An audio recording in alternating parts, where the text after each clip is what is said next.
तर सर्वांना नमस्कार आणि माना समुद्र करून आपण आजच्या व्हिडिओला सुरुवात करत आहोत.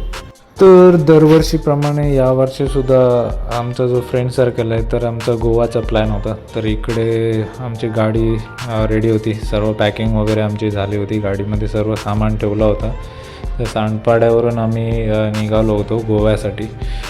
तर यावेळी आमचा रूट चेंज होता. दरवर्षी आम्ही कोल्हापूर मार्गे खालती उतरतो सिंधुदुर्गामध्ये. तर ह्या वेळेला आम्ही रूट चेंज करून मुंबई गोवा हायवेने चाललो होतो. तर इकडे आम्ही जेवून वगैरे नव्हतो आलो. तर जस्ट अर्धा ट्रॅव्हलिंग झाल्यानंतर आम्ही इथे महाडला CNG भरण्यासाठी थांबलो होतो. तर इथेच आम्ही थोडंफार नाश्ता केला आणि त्याच्यानंतर पुढे आमच्या डेस्टिनेशनकडे आम्ही निघालो. इकडे मुंबई गोवा रूटने जर तुम्ही जात असाल ना तर महाडमध्ये सध्या 2 CNG झालेत. एक तुम्हाला राईट साईडने U-टर्न मारून यायला लागतं. तर U-टर्न मारायची गरज नाही. जर मुंबई टू तुम्ही गोवा करत असाल तर तुम्हाला लेफ्ट साईडलाच, जिथे हा जो CNG आहे राईट साईडला U-टर्न मारून, तिकडेच तुम्हाला लेफ्ट साईडला ऑन द रोडच तुम्हाला CNG भेटून जाईल. तर तुम्हाला एवढं U-टर्न मारायची गरज नाही. कारण आम्हाला तो पुढचा CNG माहिती नव्हता. तो हल्लीच झाला एक 4-5 महिन्यापूर्वी आणि त्याच्यामुळे आम्हाला U-टर्न मारून इकडे पूर्ण अर्ध्या रस्त्यामध्ये आम्हाला यायला लागत आणि पुढे आल्यानंतर समजलं की इथे नवीन CNG झालं आहे. तर पूर्ण नाईटचा काळोखातून प्रवास चालू होता आणि आता बऱ्यापैकी रोड जो आहे तो रोड चांगला झाला आहे आणि जिथे इथे फ्लायओव्हर आहेत ना तर ते ही विद्युत रोषणाई केलेली आहे, तिकडे लाईटची व्यवस्था वगैरे केलेली आहे. तर आम्ही रात्री अराऊंड 4-4:30च्या दरम्यान आम्ही संगमेश्वरला पोचलो. इथे संगमेश्वरमध्ये परत आम्ही टॉपअप केलं CNGचं आणि त्याच्यानंतर पुढे परत आमच्या प्रवासाला निघालो. आम्हाला सिंधुदुर्गला पोचेपर्यंत पहाट झाले होते. अराऊंड 6 वाजले होते. तर 6 वाजल्यानंतर हळूहळू प्रकाश पडायला चालू झाले होते. त्याच्यानंतर आम्ही बॉर्डरच्या जवळ आल्यानंतर इकडे सूर्योदयसुद्धा झाला होता आणि फायनली आम्ही गोवा बॉर्डरला पोचलो होतो. तर अराऊंड आम्ही 7-7:30च्या दरम्यान आम्ही पोचलो होतो बॉर्डरवरती आणि त्याच्यानंतर पाहू शकता की गोवाचा निसर्ग कसा आहे. तर इकडे जे आहे ना तर तुम्हाला जास्त करून बीचेस, नदी वगैरे आणि त्यानंतर झाडेझुडपेचे प्रमाण इकडे रोडच्या बाजूला बघायला मिळेल. एक आकर्षण म्हणजे इकडे जी स्वच्छता आहे ना ती प्रॉपर इकडे मेंटेन केलेली आहे. कारण तुम्ही जर ट्रॅव्हलिंग करत असाल ऑन द रोड तर तुम्हाला तिकडचे रस्ते आणि रस्त्याच्या बाजूचे झाडं वगैरे आहेत ना ते नक्कीच तुम्हाला अट्रॅक्ट करतील.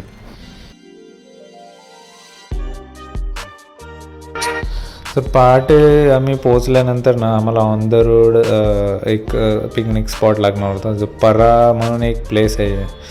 तुम्ही मलंग जे सॉन्ग आहे तर त्या सॉन्गमध्ये तुम्ही या प्लेसचं तुम्हाला बघायला मिळेल. तर या प्लेसची जी शूटिंग आहे ना ती त्या गाण्यामध्ये झालेली आहे. तर त्याच प्लेसवरती आम्हाला, कारण तो परा जो प्लेस आहे ना परा, तर त्या परा प्लेस आम्हाला ऑन द वेच लागणार होता. तर त्याच्यामुळे आम्ही डिसाईड केलं की पहिला हा जो समोर पाहते ना तो परा रोड आहे आणि या रोडवरतीच त्या मलंग जे सॉन्ग आहे त्या सॉन्गची शूटिंग झाली होती. तर आम्ही ऑन द रोडच आम्हाला हा लागणार होता. तर आम्ही हे सुद्धा स्पॉट केलं. इथे थोडेफार फोटोशूट वगैरे केले आणि त्याच्यानंतर पुढे आम्ही आमच्या जो डेस्टिनेशन आहे म्हणजे जिकडे आम्ही रूम बुक केली होती ना तर तिकडे त्या बाजूला निघालो. तर इकडे मॉर्निंगला जर आलात ना इकडे पराला तर तुम्हाला एवढा क्राऊड भेटणार नाही. इथे तुम्ही आरामात फोटोशूट वगैरे करता येईल. पण जर समजा लेट आलं म्हणजे 11 नंतर वगैरे आलं तर इकडे पूर्ण क्राऊड असतो रोडला आणि खास फोटो सेशनसाठीच इकडे लोक येतात. तर इथे ना तुम्हाला बाईक वगैरे घेऊन येत असेल तर इथे तुम्हाला पार्क करून दिले जात नाही रोडवरती. तर त्यांचं पार्किंग स्लॉट आहे तिथेच तुम्हाला पार्किंग करायला लागते.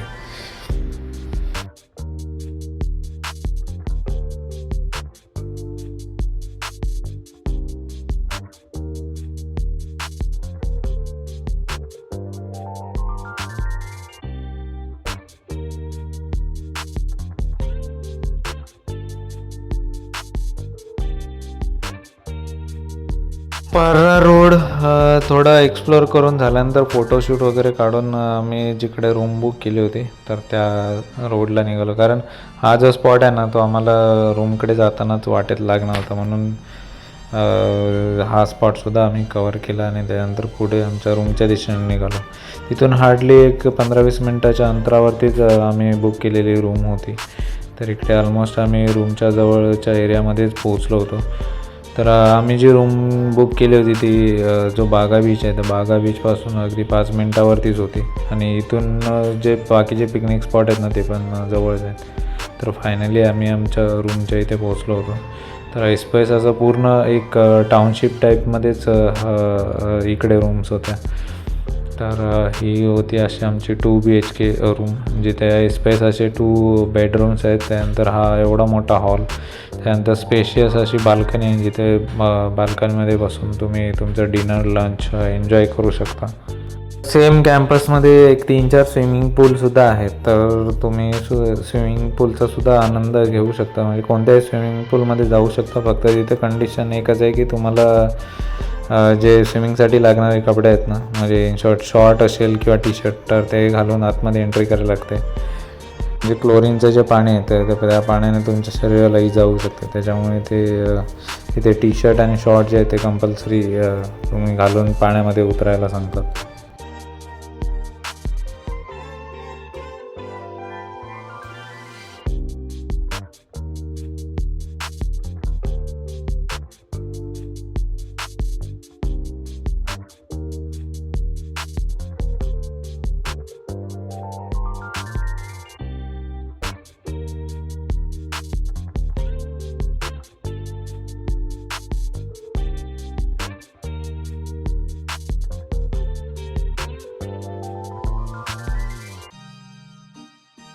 इकडे ना किचनसुद्धा त्यांनी दिलं होतं आणि किचन नुसतं किचन नव्हतं तर त्याच्यामध्ये लागणारे जे आपले साहित्य आहेत तर ते साहित्यसुद्धा इथे प्रोव्हाइड केलं. म्हणजे गॅस आहेत, भांडी आहेत, मिक्सर आहे, तर सर्व जे इसेन्शियल सामान आहे ना तेवढं दिलं होतं, जेणेकरून आपण आपलं फूड आहे ते आपण स्वतः बनवू शकतो.